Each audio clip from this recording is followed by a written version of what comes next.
Hard work and dedication to the community has made her an expert in the field of human trafficking, and she has used that expertise to advise domestic and foreign governments and help advance legislation.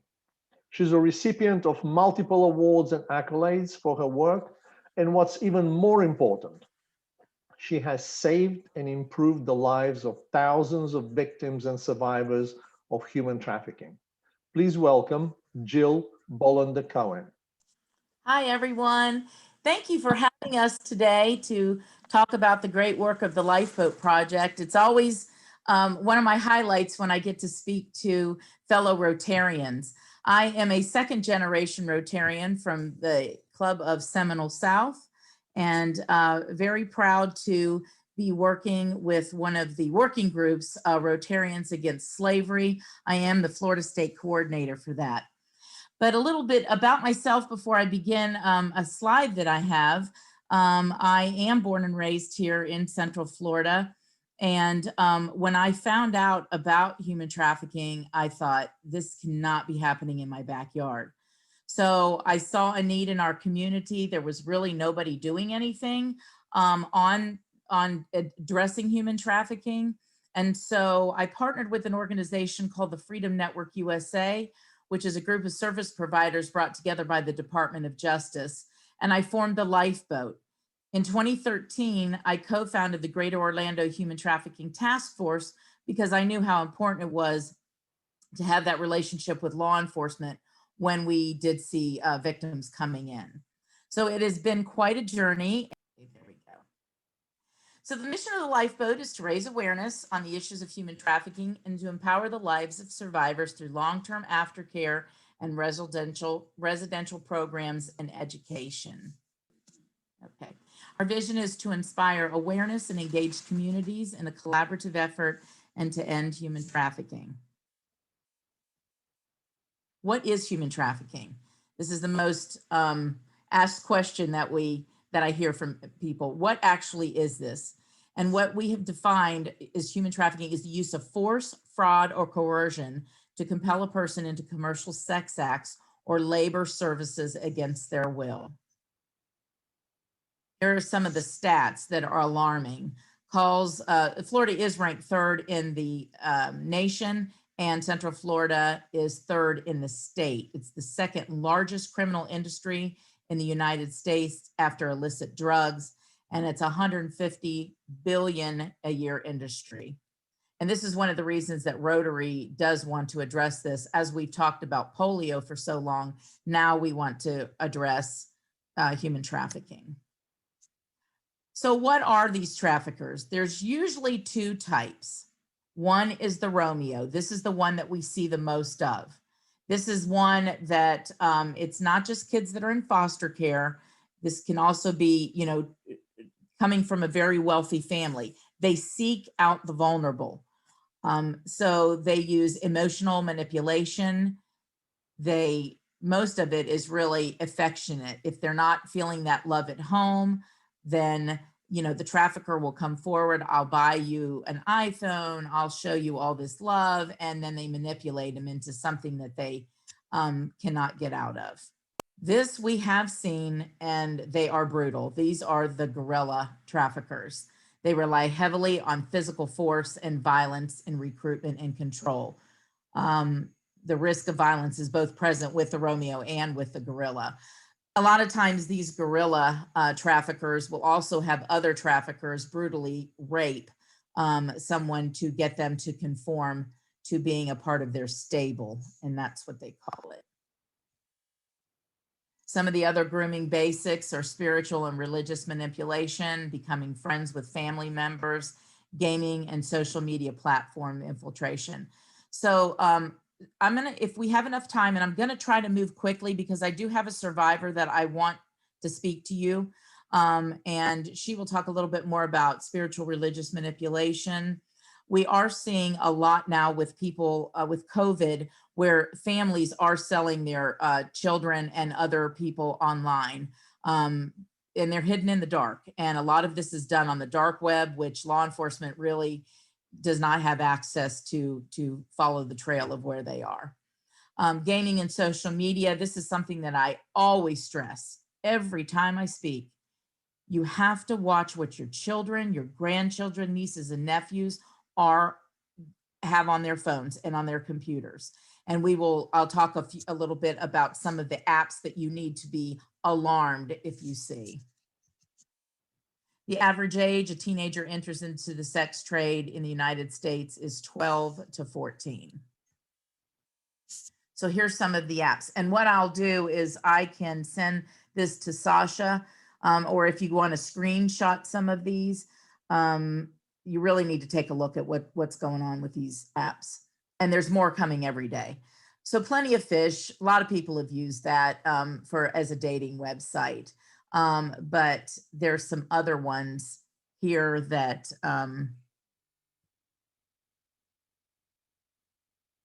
Grindr, there's a lot of nasty stuff going on there. WhatsApp, a lot of people do use to communicate.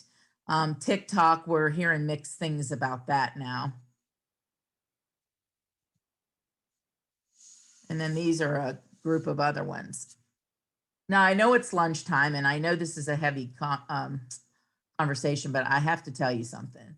So we received one of our male survivors, and he proceeded to tell us, as we were interviewing with law enforcement, that there's different types of calculators out there. But one of these particular calculators, if you go in, there's like a web browser that's inside of the calculator. So you may think that, hey, oh, my kids are just, have a calculator on here. But you go into the web browser, and then you can go into these different rooms. And sometimes they'll have emojis. And if you maybe press on one that's winking, that means that you want to have sex with a baby. And this is how they sell them online with Bitcoins on the dark net. I mean, it's just so deviant. What are some of the signs? Physical injuries, branding, individuals behaving in a fearful and anxious way or paranoid, speaking as if they're coached and not being allowed to speak for oneself, suffering from infections, drugs use, malnutrition, and sleep deprivation. We received a girl that was in foster care. She had just gotten out of foster care. She was recruited by another girl that was in foster care and said, hey, you can go stay with my mom now that you're aging out and you don't have anywhere to go. Well, the girl's mother picked her up had her picked up in an Uber and driven to a hotel where she was brutally raped and held at gunpoint to service all of these men from Haiti. When the violence had stopped, she did see that there were some other girls there, and they were branded with this barcode tattoo. And she did hear that they were getting ready to brand her. And there was a moment that she was able to escape, and she walked 10 miles to get help with third-degree burns on her feet. But it was just, so there you go. I mean, there's recruitment within some of the group homes. There's recruiting in the high schools. It's everywhere. If you see something, do something. Adults, call 911. The Metropolitan Bureau of Investigation. This is who I work very, very closely with. They're made up of ICE, Homeland Security, FBI, Orlando PD, and Orange County Sheriff. Seminole County Sheriff's is very involved with them too. We always say call the National Human Trafficking Hotline, but I just say call 911. If you see something, we need immediate help, not to send it off to Washington, D.C. to get it filtered back here, because something should have gone down quickly. Children, call 911. Some of the services that the LifeBoat Project's doing, trauma-informed and survivor-centered. We let our survivors drive their care. Right now, we have many community clients. We have 2 transitional homes. We have 1 for LGBTQ, that is full. We have 1 for women, that is full. And we have a 14-bed safe house that was just remodeled by Homemade of Orlando and Park Square Homes. It's absolutely gorgeous. And 2 of those beds are for crisis. These are a couple of the homes. We worked with the Home Depot Foundation to do the LGBTQ home in the woman's transitional. This is a sign that I came up with Sonia Labasco is also on the call from the Lake Nona group. We were at a training a few years ago, probably 4 years ago. And Sonia is a retired air marshal and said she was talking with another flight attendant and said, hey, wouldn't it be great if there was some kind of a sign? And so that night I woke up at 2 a.m. and I came up with this silent HT sign. We are in talks with GOA, and we just did a training at Orlando International with their police officers the last 2 days. So we are in talks of getting this into the airport. This is an app that we came up with about 5 years ago. It was rolled out at the United Nations. Wayman Armstrong with computer and engineering simulation had helped us develop this app. Congressman John Mike at the time is the one that put us in touch with them. So we've had a wonderful partnership with them. And this app just gives the kids the red flags on what to look for. These are some things that, ways that you can get in touch with us. So yeah, it's been an incredible journey the last 10 years doing this work. We are just absolutely blessed. We have half labor and half sex trafficking, I would say. And we've just now received an extremely high profile, a very high profile client, an international high profile client. So I wanna let Joanne, who is one of our survivors, sit down real quickly and tell you a little bit about her journey. Hi, so my name is Joanne. I've been in the LifeBoat project probably for about 5 years now. I am a survivor of labor trafficking. I just spoke briefly about religious manipulation. I was trafficked, me and my family were trafficked by my pastor from the Bahamas. We were living in abject poverty. We had no food, no water, no anything. My mom was in a very abusive relationship. Our living conditions we were living in squalor with rats the size of cats, and it was a very traumatic experience just every day. And we met this pastor and he promised us, the American dream, come to America and I'll help you and I'll get you documented, and you and your kids, to my mom, you and your kids can have the life that you dreamed about. And that was a lie.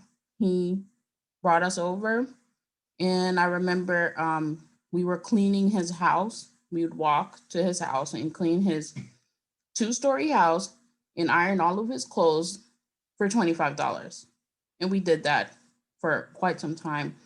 And then when I was 16 and I graduated high school, I began working for him for a little over $1 an hour for 40 hours plus a week.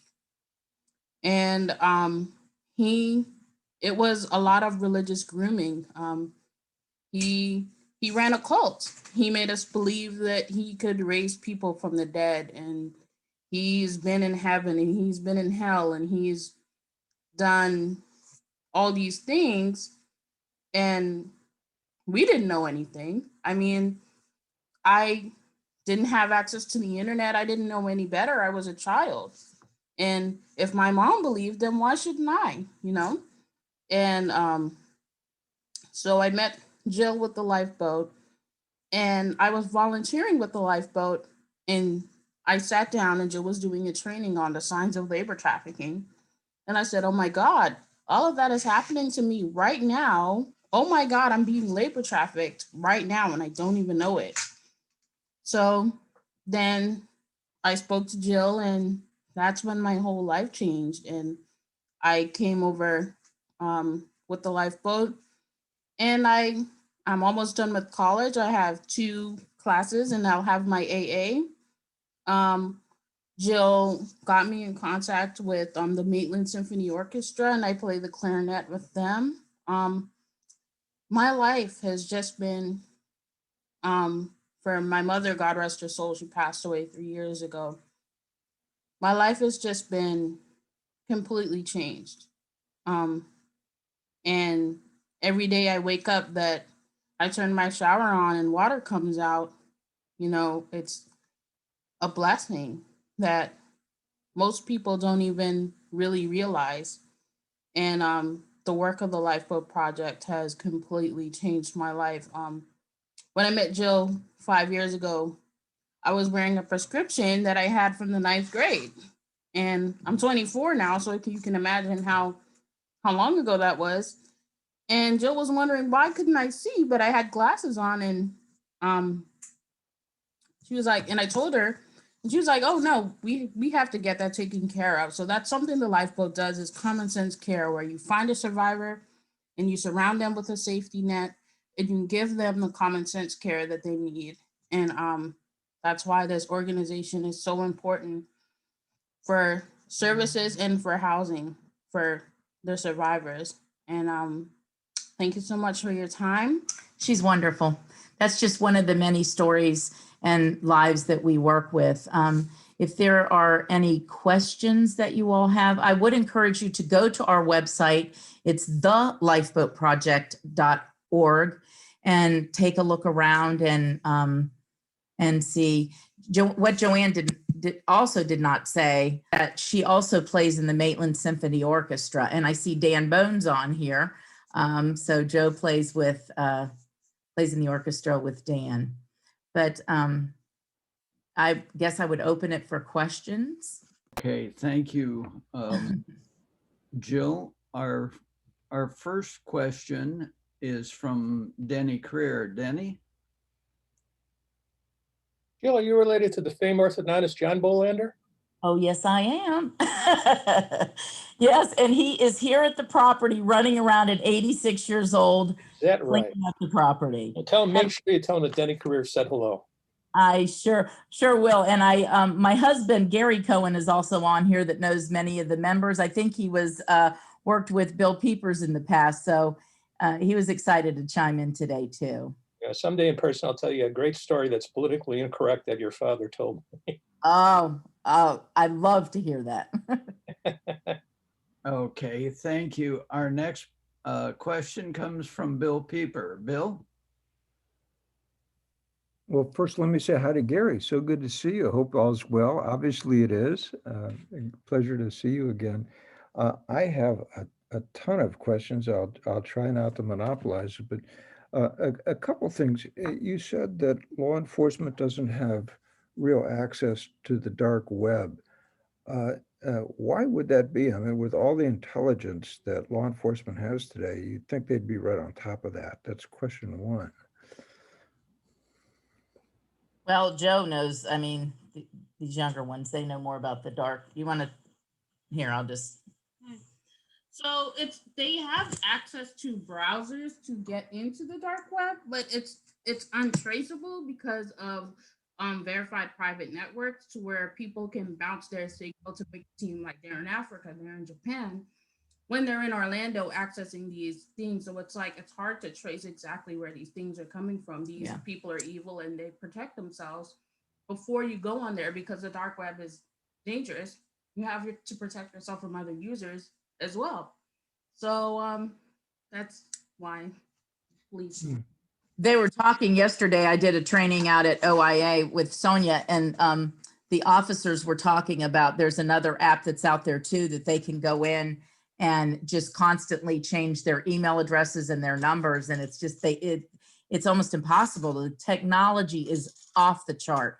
And while they're trying to investigate, the cases that they're working on, the technology is just, it's rolling so fast. Wow. If I may, just one other, I forget where I heard it, but I'm told that Central Florida, you pointed out Central Florida is number 3 in the state.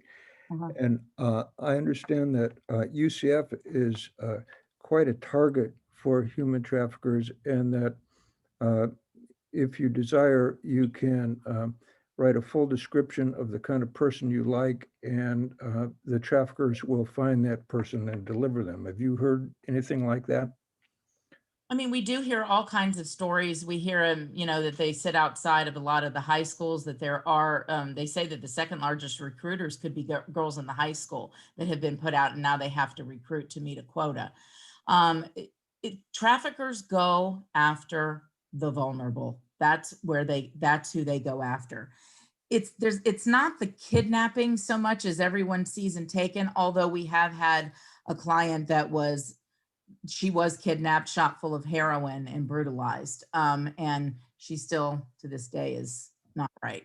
But that's mostly what we see. Yeah, you can order up anything. Like I said on that emoji, if you touch this emoji, that means you want to buy a baby, or, you know, you want to have sex with whatever. I mean, it's so deviant. It really is. And all I could say was we just need to encourage our counties to have more law enforcement on this. They are overwhelmed and doing the best job that they can.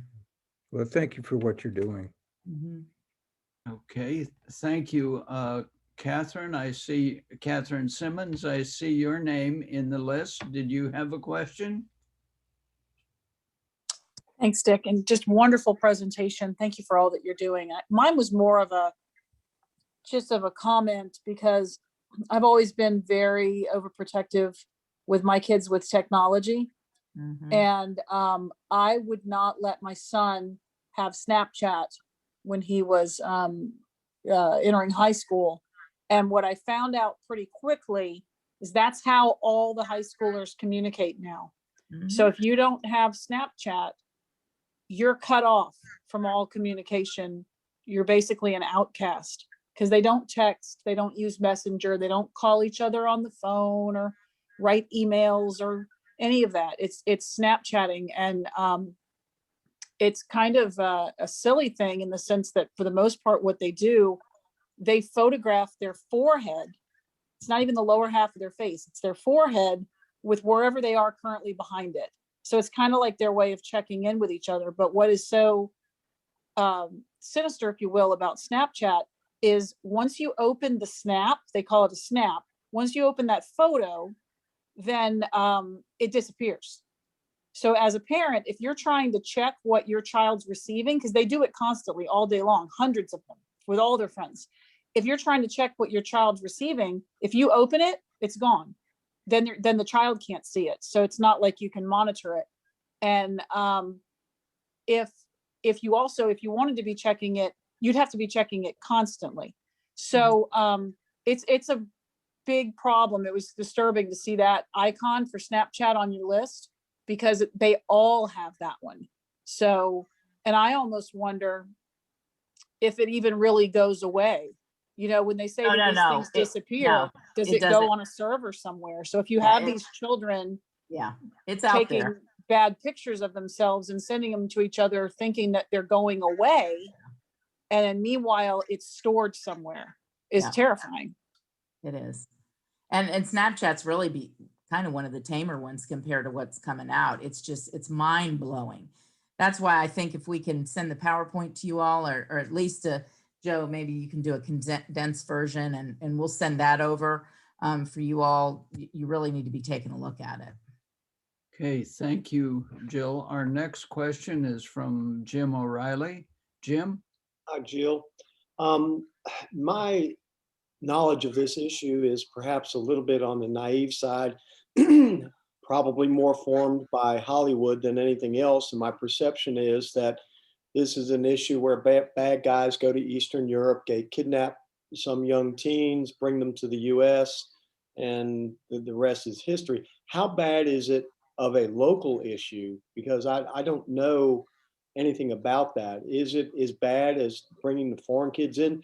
I'm not trying to say that one is any better or worse than the other, but just trying to become a little bit better educated. Well, I would say that the majority of what we see and that law enforcement works with is these are our children that are here, that they're going after. And that's where the Romeo traffickers are also coming in. If they're, if mom and dad's made them mad, or they want something, or they see their other girlfriend getting it, and they kind of get sucked into it that way. I mean, we do see it from other countries. I mean, but Joanne, even Joanne went to high school here and was brought over, you know, as a child. And so, yeah, I mean, though we say that we're ranked third in the nation, and that's basically by calls to the National Human Trafficking Hotline, I think a lot of it has to do with the fact that we are bringing some incredible awareness here in Central Florida and in the state of Florida. Attorney General Pam Bondi at the time started a statewide task force. Now Ashley Moody's heading that up, and they are taking it very serious, trying to train and equip the businesses, the hotels and motels. So, you know, while those calls may be up, is some of that due to the great awareness that we're bringing? I think it might be. How are you funded, and what are the sources of your community support? Can't raise money on a topic that people don't think is happening. We know about diabetes and cancer and all that, you know, hunger. But this is something that's so dark and sinister that people just really didn't think anything about it. And so, so I just saw a need. And so I basically, the Presbyterian Church, USA, the Central Florida Presbytery, gave us a little facility up here in Apopka that is our office. Where I always wanted to take LifeBoat was to do housing. So Sasha's fiance, wife, Carol Wick, called me one day and she said, hey, there's this organization that's probably going to be going out of business and they want to talk to you about taking the properties. And I'm like, I have no capacity. I've been working for free for 8 years, just grinding it every day. And she says, I think you should take the meeting. And I did. And they met with other nonprofits, but they believed in the work that I was doing. And they said, take the properties and leverage them. And so while they, most of them are all free and clear, that's kind of how we started. So I knew that because I'm born and raised here, I knew that I wanted to build a solid foundation and not just say, oh, I want to do this, I'm thinking about doing this, but actually doing it. And so now that it's coming together, the houses took us to a next step. Now we're seeking funding. And I will say that with COVID, we were kind of on a roll last year, coming out of the gates where everybody was hearing about us. We were actually doing the work, but we've really taken a hit. And while Homemade and Park Square Homes came forward and spent $170,000 to renew our emergency shelter, our safe house, you know, you got to run it around the clock. And we were just having the discussion. I said, I'm not going to go broke financing these properties when I need the community to step up. So Carol is helping us with some VOCA funding and some federal funding, but you know, God always seems to provide. And right now we've got a big client list, and seriously, there are days I don't know how we're going to get through, but their lives are in our hands, and I can't turn my back. And so we just do the best that we can do. And the community has been good, but but you've got to have skilled workforce working for you to take care of these individuals, because the trauma is just so great. But so that's where we are. We're, you know, suffering like every other nonprofit, but I never really had a padding in a sense, because like I said, you really couldn't raise money on something people didn't think was happening. So but we are, and we just continue on. And I'm sure those who are listening to us right now who may have teenage children are certainly understanding that this is a problem, and it's a significant problem if it's happening to even a few in our country. Too many. Absolutely. And it is happening to our people. And I will say we only take 18 and over because I did see the need there. You know, DCF, the state will cover and watch the children, but when they age out, there's really nothing for them.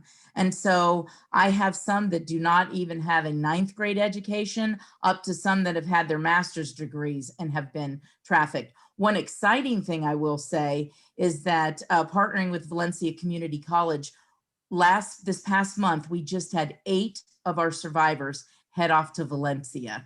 And one of the local businesses stepped forward and brought him laptop computers and new clothes. So it was so exciting to see them. Jill, isn't aging out of like a state facility a little bit like being released from prison? You have nowhere to go. You have no Well, sports. yeah, I mean, they've tried to extend the age a little bit, but I mean, it's just, I'm trying to build a safety net with the community, like fellow Rotarians or people from, churches that want to be involved to just come alongside. Like Joanne's got somebody from the orchestra that checks in on her. She has another lady that, because Joanne was raised in the church, and she has somebody spiritually there that checks on her. And this is what I want Rotarians to, to offer up. And like I said, we've, just recently had two men come into the program. But most all of you have these great business backgrounds and can just, just be there for them, like a sounding board, and just to know that you're going to be at the other end of the phone if you pick it up. Emerson Thompson has a comment, and Emerson, would you join us? Well, I just wanted to share that. I didn't want to comment, but in the old days when I was a circuit criminal judge, we called it the slave trade. And there were various techniques to recruit girls, boys, men, and children. And one of them was they'd promise them a job from a country, they'd get them here, they'd take their immigration documents, and then they would put them in agricultural camps, massage parlors, gentlemen's clubs, the women, and they would keep them in like a prison, and then they would move them constantly in darkened vans or trucks so they wouldn't know where they were. Many did not speak English, and some they plied with drugs, so they become addicted. Then they'd work off getting their drugs by having sex or doing things with people who were willing to pay. Many of them ended up in the hospitality industry, working as maids in hotels and in the laundry, and that still happens. And so you have to be careful and observant about what's happening. And finally, many businesses, construction businesses, hotels, would have third-party contractors who would come in and underbid. And they said, well, we didn't know anything about it, but the rate that they were paying was much lower than what other companies were charging. And so many of the women mostly were being trafficked. More question appeared, Bill. And her name is Rose. Rose Sapp, S-A-P-P. And you can make, I don't know, her facility is so secret, I don't know how to reach her other than through the church, the Cathedral Church of St. Luke in downtown. Okay, thank you. Thank you, Bill. And now to Gary. And hello, everybody. And hello, Bill, my former boss at the Convention and Visitors Bureau. Nice. I thought I'm the treasurer, obviously. I'm a CPA, so Jill hoodwinked me to provide free treasury services for the LifeBoat project. So I thought, she gets that for the last 10 years. And good news is we have been audited the last several years by a local firm. But I thought I'd maybe expand on funding. That's always been our hardest thing, to sustain funding. 2 years ago, Representative Anna Escamani, in concert with Linda Stewart and the state Senate side, were able to get us $80,000 in that fiscal year. This past year, we didn't get it. They're working to hopefully get it for the 2021 to 2022 year. Orange County did fund us with $30,000 during the current fiscal year. The last 2 years, we've had a Making Waves kickoff in January. It was in person at the Amway Center last year. It was virtual this year. And the nice thing there was Ultima Morgan of Morgan & Morgan stepped up with a matching grant. And whenever there's a matching grant, that really allows things. And she's been a big advocate of us for the last 8 years and helped financially in other ways too. This past year, similarly in December, another philanthropist came up with the $10,000 matching grant in December. And so we were able to exceed the 10,000. So a lot of times that's what happens is if somebody comes up with a matching grant, it allows us to go out and spread the word, and people know that their donations will be doubled. We've got, probably 15 churches that donate throughout the year, either from a love offering or regular monthly amounts. And then we have some individuals that do similar things with monthly or one-time donations. What we're hoping to work on is like Jill noted, that since Home Aid of Orlando and Park Square Homes revamped the quadruplex and we have room for 14 individuals, we need to have funding so we can have round-the-clock personnel there to take care of them and case managers. So we're hoping to go to the 4 counties in our area, our main service area, Orange, Osceola Lake, and Seminole, to go to the Sheriff's Department. We work real closely with John Mina and Dennis Lima, and to go to City of Orlando and hopefully get some sustained funding starting in this fiscal year that starts October 1, so that we're not always, looking down the road at, whoops, after 45 days or 60 days, we're going to be out of money. What's going to happen? And something happens, but it'll be nice if we can get some more sustained funding from some of the government units, churches, and community organizations and companies. So that's where we are. We've made it, and we're hoping to get it to where we're on more of a even keel financially. And I know Bill knows how that is. I remember in the first days of the Convention and Visitors Bureau, it was like we looked 2 months ahead and said, "Where's the money coming from?" And it always came. So we're hoping to expand on that LifeBoat project. That's enough, though. So, Okay, thank you, Gary. you're welcome. We have another question that came in from our representative at the Rotary Club of Castleberry. Can you unmute and ask your question? I have heard that you can sponsor a survivor, helping them with their daily needs, things like that. And I was wondering the cost involved in something like that, and if there's other opportunities to support LifeBoat through products or anything of that nature. Yes, there are always ways to volunteer, especially even for the men. I mean, because we do have all of these properties.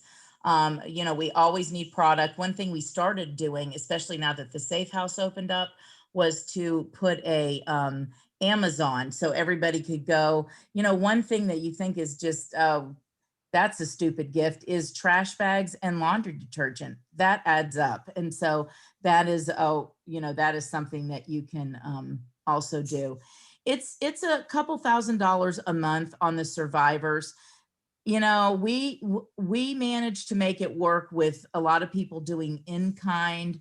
Like I said, with Valencia, people stepping up, and how we survive with hardly any money it's amazing. And so the community has been good, but there's always ways. If you go and reach out to info at the LifeBoat Project, we will get in touch with you. We do training classes all the time. So give us a little insight. Say you take a survivor in, and I know it's probably very conditioned on who that survivor is and what the condition, but what is kind of the timeline for getting them on their feet and back out and self-supporting? Do you have a... all of them are different. And we have this Compass program that was helped designed with staff and with survivors. Survivors really put a lot into it.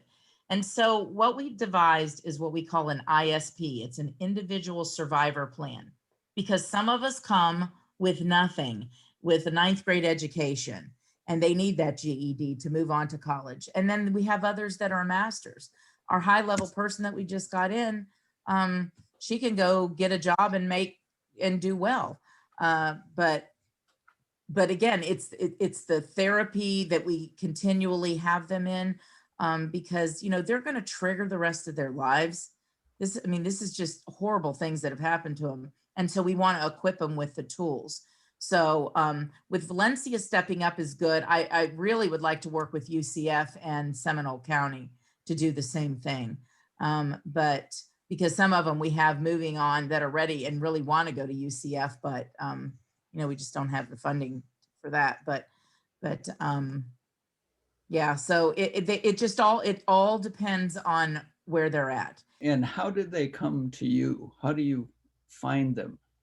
Or how we mostly work with law enforcement, but because I am Presbyterian, I attend Maitland Presbyterian Church. I started a little worshiping community in Apopka on Thursday nights, and and so for the community. So she came with the pastor that was trafficking her. I did not know that till I started seeing things and she started seeing things, and we put two and two together. But most of our clients come through law enforcement. That's how we get them, or through the Freedom Network USA that we are a member of. So, and I think our name is just really getting out nationally too. And so we've had Homeland Security and FBI have referred from other states that where they need to get out of town. Do you have an affiliate organization in the Tampa area? Do you have an affiliate organization in the Tampa area? Do you have connections in Tampa? Well, I have a concern in Tampa, and that's why I'm trying to. Then you need to. Then you need to call. Yes, I have. Yes, if you have a concern, I can help you. Okay, I will. Yeah, just I'll reach out to me.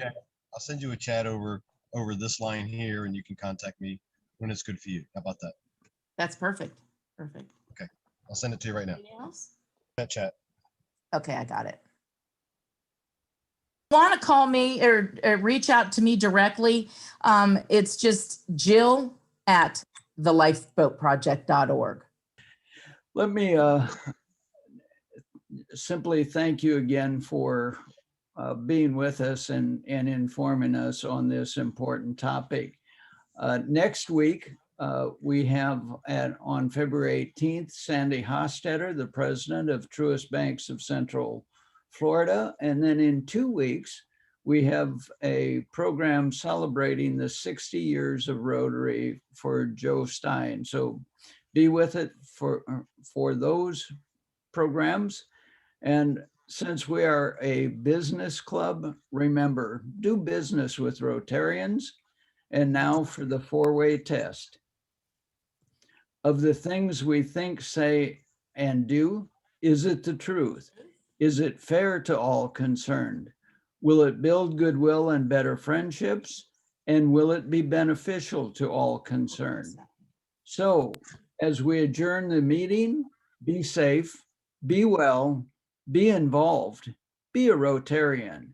Thank you all for being with us. And our meeting is adjourned.